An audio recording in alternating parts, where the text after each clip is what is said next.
अस्सलाम वालेकुम।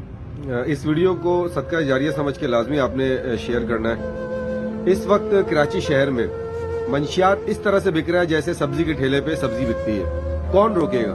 किसमें है इतनी हिम्मत? किसमें है ये जुर्रत कि वो कराची के नौजवान को बर्बाद होने से रोक सकता है? हजारों नौजवान इस नशे की लत में आइस, क्रिस्टल, हेरोइन, चरस इतने आसानी से मिल रहा है कि आप अंदाजा नहीं कर सकते। नौजवान लड़कियां, पढ़ी लिखी कॉलेजेस की, यूनिवर्सिटी की लड़कियां जो है वो इस नशे में मुब्तला हो गई हैं। है किसी में हिम्मत? कोई है जिम्मेदार? इस शहर का कोई वली वारिस है? ये मंशियात कराची में तो नहीं पैदा होता। मेरा पहला सवाल है, यहाँ तो नहीं पैदा होता, ये तो कहीं और से आता है ना। जहाँ से आता है वहां पर जो हाकिम बैठे हुए, जो जिम्मेदार लोग बैठे हुए, उनकी जिम्मेदारी नहीं है इस चीजों को रोकना। कौन रोकेगा? इस नशे की आदत में मुब्तला हो चुके हैं और हजारों घर बर्बाद हो चुके हैं। ये दहशतगर्दी से बड़ा मसला है। दहशतगर्दी में तो एक बंदा मर जाता है ना, इसमें आप यकीन करें इस मंशियात की वजह से एक बंदा नहीं, पूरा खानदान मर रहा है उनका। वो चोरी कर रहे हैं, वो लोग जब उनको पैसा नहीं मिल रहा वो कत्ल कर रहे हैं, वो 10 तरह की वारदात और कर रहे हैं इस एक नशे को पूरा करने के लिए।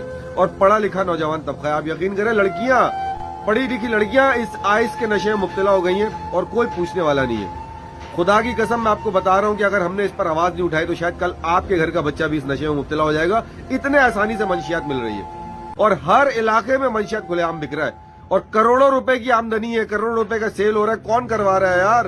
कौन लोग है इसमें मुलव्विस? कौन ऐसे हाथ है जो ये सारा काम हो रहा है और उसको रुकने नहीं दिया जा रहा है? प्लीज सदका जारिया समझ के इस वीडियो शेयर करें। अगर आप अपने बच्चों को बचाना चाहते हैं तो इस वीडियो को लाजमी शेयर करें। बहुत बहुत शुक्रिया।